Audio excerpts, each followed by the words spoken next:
Приветствую вас, уважаемые подписчики и гости канала.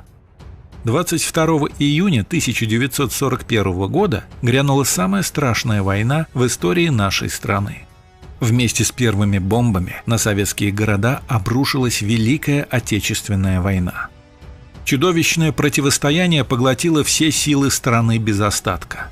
Мужчины за малым исключением ушли на фронт, и их место за станками заняли женщины и дети.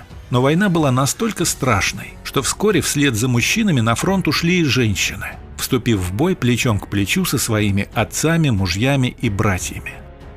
За весь период Великой Отечественной на фронт отправился почти 1 миллион советских женщин, и многие из них уже не вернулись домой.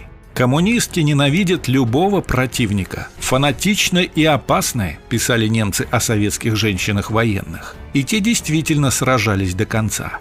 Ведь они знали, в плену им ждать пощады не придется.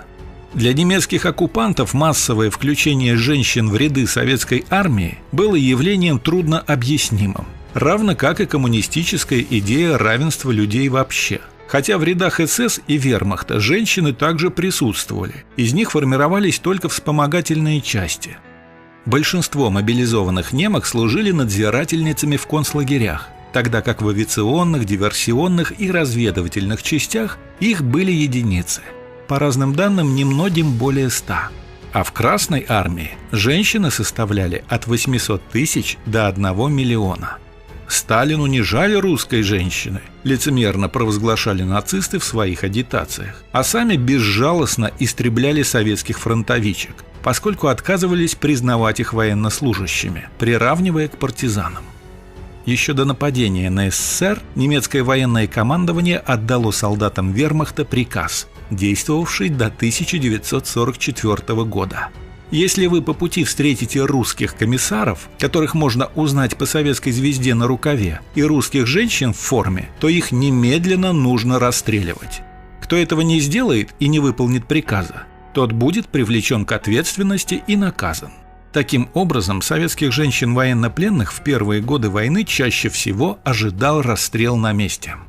В своей книге «Плен» историк Арон Шнейер приводит воспоминания итальянского солдата, сражавшегося под Харьковом против русского женского полка. По его словам, все попавшие в плен фронтовички были приговорены немцами к немедленному расстрелу. Женщины другого не ожидали, только попросили, чтобы им разрешили предварительно вымыться в бане и выстирать свое грязное белье, чтобы умереть в чистом виде, как и полагается по старым русским обычаям, цитирует автор рассказ очевидца. Случаев расправы на месте, зачастую сопровождавшихся зверскими пытками и надругательством, историк приводит еще немало. В то же время много советских женщин-военнопленных оказалось и в немецких лагерях. Сколько их там содержалось, неизвестно, равно как и общее число пленных. Историки лишь высказывают предположение, что среди лагерников они составляли не более трети.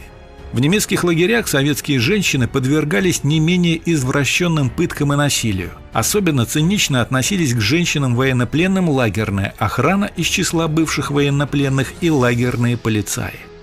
Они насиловали пленниц или под угрозой смерти заставляли сожительствовать с ними, пишет Арон Шнейер, также приводя показания свидетелей и признание отданного под трибунал лагерного начальства.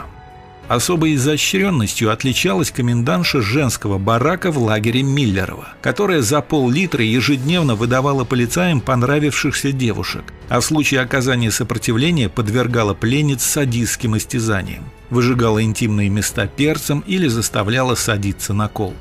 Жестким пыткам и казням подвергались также советские женщины-военнопленные, отказывавшиеся работать на неприятельских военных заводах. Их раздевали и часами заставляли стоять на морозе, морили голодом. Арон Шнейер даже приводит случай сожжения заживо в печи. Особо страшная участь ждала не только бунтарок и вредительниц, но и евреек. Так, например, военврач Циля Тверская была привязана немцами к 2 танкам и разорвана на части. А что же в ответ, спросите вы? О судьбе женщин-нацисток в советском плену сведений сохранилось не так уж много. Известно, что военнопленные и интернированные в СССР немецкие женщины в послевоенные годы участвовали в восстановлении уничтоженного оккупантами народного хозяйства. Работали на заводах и фабриках, на стройках, лесоповале и так далее. О том, насколько тяжелыми были условия труда, до сих пор ведутся споры. Фактически единственным свидетельством о кошмарах лагерной жизни служит воспоминание пленной Фриды Хельсинки, утверждавшей, будто за 4 года, что она провела на различных стройках, десятки ее соотечественниц умерли в Советском Союзе от тяжелого труда и болезней. Однако достоверность этого свидетельства ничем не подкреплена. Если случаи насилия и жестокого обращения с немецкими женщинами имели место, они не носили массового характера. Советский лагерный режим куда более жестко соответствовал положениям Женевской конвенции. И как бы ни была сурова участь немецких женщин-военнопленных, она не идет ни в какое сравнение с той отчаянной борьбой за выживание, которую вынуждены были вести в немецких лагерях наши соотечественницы. В заключение могу сказать одно. За всю историю всех войн мир еще не знал такого массового участия женщин в войне, как советские в Великую Отечественную. Об их подвигах можно говорить бесконечно. И только ясно одно – вот что такое настоящая любовь к родине. На этом у меня все. Спасибо за просмотр.